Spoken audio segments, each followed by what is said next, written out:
اسلام کو توڑنے والی بات ہے میرے دین بھائیوں، یہ دین سے دور ہٹنا۔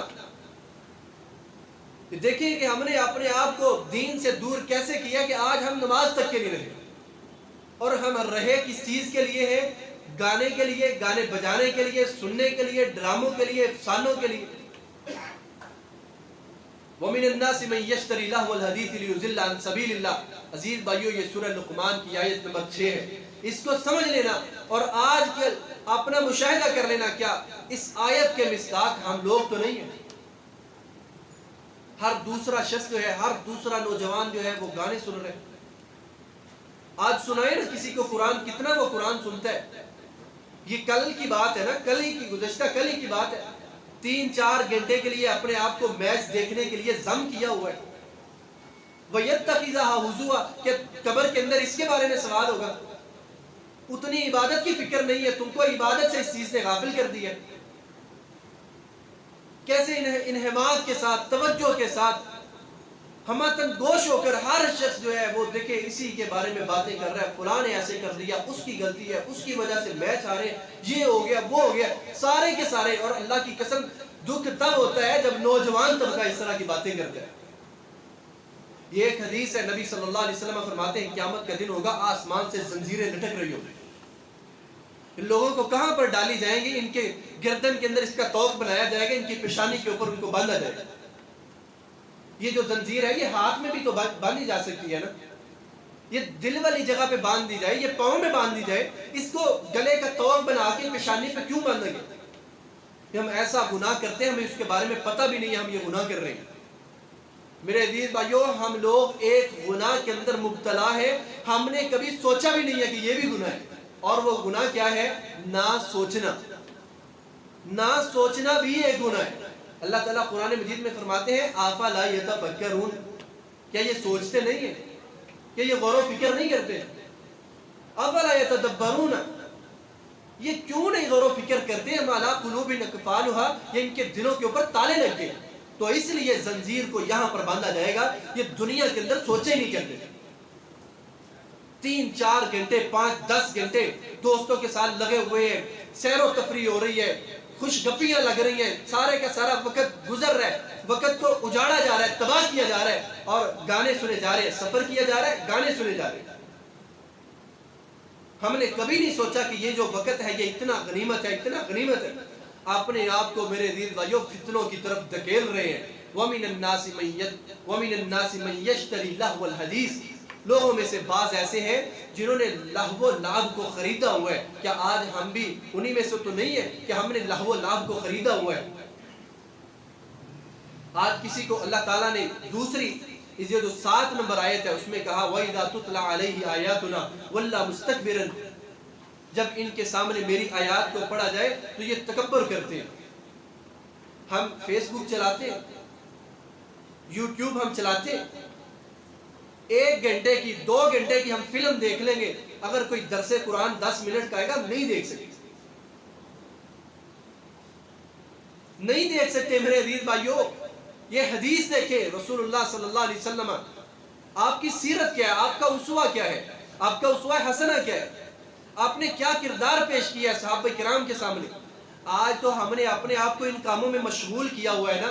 تو نبی علیہ السلام کی سیرت یہ ہے، صحابی کہتے ہیں کہ آپ نے ایک انگوٹھی بنوائی، اس کو پہنا، پھر آپ صحابہ کرام کے درمیان بیٹھے ہوئے، آپ ایک نظر انگوٹھی کو دیکھ رہے ہیں اور ایک صحابہ کی طرف دیکھ رہے ہیں، ایک دفعہ صحابہ کو دیکھیں، ایک دفعہ انگوٹھی کو دیکھیں، پھر صحابہ سے بات کی، پھر انگوٹھی کو دیکھ لیں۔ یہ سنن ابن ماجہ کی صحیح درجے کی روایت ہے۔ پھر صحابہ کی طرف متوجہ ہوئے، پھر بیچ میں انگوٹھی کو دیکھ لیا، تو نبی علیہ السلام نے اس انگوٹھی کو اتار کر پھینک دیا۔ وجہ پوچھی کہ اے اللہ کے رسول وجہ کیا؟ تو آپ نے فرمایا اس انگوٹھی نے مجھے آپ سے مشغول کر دیا۔ یہ صحابہ اللہ کی جماعت ہے، اس انگوٹھی نے مجھے آپ سے مشغول کر دیا ہے۔ اور یہ نیٹ کے اوپر بیٹھ کر 2-2 3-3 گھنٹے کے مذاکرات سنتے رہنا، اور میرے عزیز بھائیوں کبھی غور و فکر تو کریں کہ وہ کون لوگ ہوتے ہیں اور کیا ہوتا ہے اس کے اندر۔ نوجوان لڑکیاں بیٹھی ہوئی ہیں، نوجوان لڑکے بیٹھے ہوئے، ایک دوسرے کو مذاق کیا جا رہا ہے، جس کی جگت جتنی ہیوی ہے اتنا اس پر جو ہے نا اس کو داد دی جاتی ہے۔ یہ کیسے تم نے اپنی آخرت کو جو ہے نا ان لوگوں کے پیچھے چھوڑا ہوا ہے. وَمِنَ النَّاسِ مَن يَشْتَرِي لَهْوَ الْحَدِيثِ، لوگوں میں سے بعض ایسے ہیں. میرے عزیز بھائیوں، میں بار بار قرآن مجید کی اس آیت کا ترجمہ کر رہا ہوں، ہمیں یاد ہو جائے، ہمیں اس کا علم ہو جائے. سورہ لقمان کی 6 نمبر آیت ہے. آج ہم لوگ اس فتنے کے اندر مبتلا ہیں. حضرت عبد الرحمن بن عوف رضی اللہ تعالی عنہ، ہم کیا سمجھتے ہیں کہ اگر لہو و لعب کے اندر کھیل کود، تماشے، موسیقی، آلات موسیقی، ان کے اندر اپنے آپ کو ضم کریں گے تو کیا اسلام باقی رہے گا؟ عبد الرحمن بن عوف رضی اللہ تعالی عنہ عشرہ مبشرہ میں سے، نبی اسلام نے جنت کی بشارت دی ہے.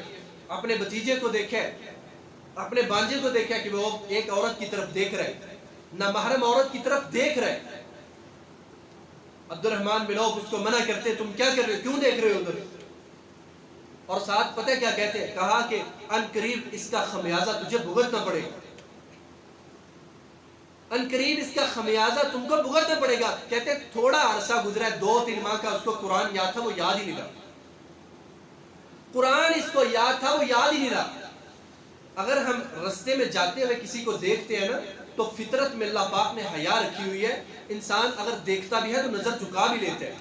مگر میرے دین بھائیو، جب موبائل کے اوپر تنہائی کے اندر ہم کسی غیر محرم کو دیکھتے ہیں، پھر نظر جھکائی نہیں جاتی، پھر نظر نہیں جھکائی جاتی. پھر ایک چیز رہتی ہے جو ائمہ نے بیان کیا ہے، لا تجتمعان فی قلب واحد، کہ ایک دل کے اندر پھر 2 محبتیں نہیں رہتی. یا پھر اللہ کی محبت ہے، یا پھر دنیا داری کی لہو و لعب کی محبت ہے، یا پھر یہ محبتیں یا وہ محبتیں. تو میرے عزیز بھائیو، ہمیں غور و فکر کرنا چاہیے. نبی صلی اللہ علیہ وآلہ وسلم، حجۃ الوداع کا موقع ہے، آپ سواری پر سوار ہیں. ایک عورت مسئلہ پوچھنے کے لیے آئی ہے. نبی اسلام کے پیچھے آپ کے چچا کے بیٹے فضل بن عباس سوار ہیں. فضل بن عباس اس عورت کی طرف دیکھ رہے ہیں. رسول اللہ صلی اللہ علیہ وسلم نے فضل کے چہرے کو پھیر دیا، چہرے کو موڑ دیا.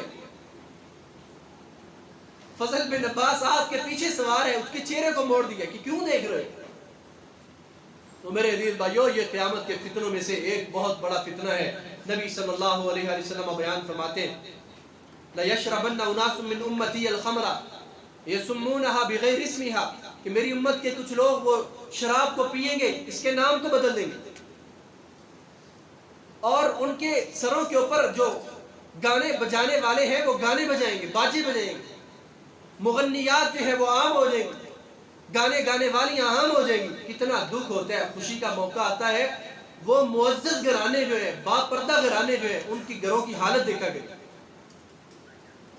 کتنے لوگ آئے ہوئے ہوتے ہیں محفلوں کے اندر، دوست احباب آئے ہوئے ہوتے ہیں، اور گھر والے ناچ رہے ہوتے ہیں، خوشیاں منا رہے ہوتے ہیں. نبی علیہ السلام فرماتے ہیں کہ لوگ اس چیز کو جو ہے نا وہ برا ہی نہیں سمجھیں گے، شراب کے نام بدل دیں گے، گانے بجانے والیاں عام ہو جائیں گی. اور میرے عزیز بھائیو، یہ چیز جو ہے، اس کو ہم اتنا معمولی سمجھتے ہیں. گانے بجانا، بے پردہ ہونا، موسیقی کو سننا، ہم اس کو اتنا معمولی سمجھتے ہیں. کیا ہمیں پتہ ہے کہ مشرکین مکہ نے ان چیزوں کے اوپر عمل درآمد وہ کب پیرا ہوئے؟ رسول اللہ صلی اللہ علیہ وآلہ وسلم کی تبلیغ مکہ کے اندر آئے روز بڑھتی جا رہی ہے، بڑھتی جا رہی ہے، بڑھتی جا رہی ہے. قریش کے روکنے سے آپ کی تبلیغ نہیں روک رہی. تو قریش مکہ نے بیٹھ کر فیصلہ کیا کہ ہم ایران کے اندر جاتے ہیں، ایک وفد کو ایران میں بھیجتے ہیں، اور ایران سے رستم خان اور اسفل یار کے قصے منگواتے ہیں، اور ان کی قصہ گوئی کرتے ہیں، گانے بجانے والیوں کا اہتمام کرتے ہیں. وہ آئیں گی، وہ گانے بجائیں گی اور ان کے قصے سنائیں گے، تاکہ ان کی باتوں کی وجہ سے، ان قصوں کی وجہ سے گانے والیوں کو دیکھ کر لوگوں کا دل بہلے اور وہ اسلام پر عمل پیرا ہونے سے باز آ جائے. حقیقت میں اتنی بڑی یلغار کی گئی اللہ کی قسم اسلام کے خلاف. اسلام کی دعوت کو روکنے کے لیے اتنی بڑی یلغار مشرکین مکہ نے کی تھی. اور اس بارے میں اللہ پاک نے سورہ لقمان کی آیات نازل کی، وَمِنَ النَّاسِ مَن يَشْتَرِي لَهْوَ الْحَدِيثِ لِيُضِلَّ عَن سَبِيلِ اللَّهِ. کون ہے جو ان کے کہے پہ آئے، کون ہے جو ان کی مجلس میں آئے، کون ہے جو ان کے ساتھ شریک ہو؟ اللہ تعالیٰ وَيَتَّخِذَهَا هُزُوًا، اللہ اس کو گمراہ بھی کر دیں گے. اولئک لہم عذاب مہین، اللہ پاک ایسے بندے کو دردناک عذاب دے.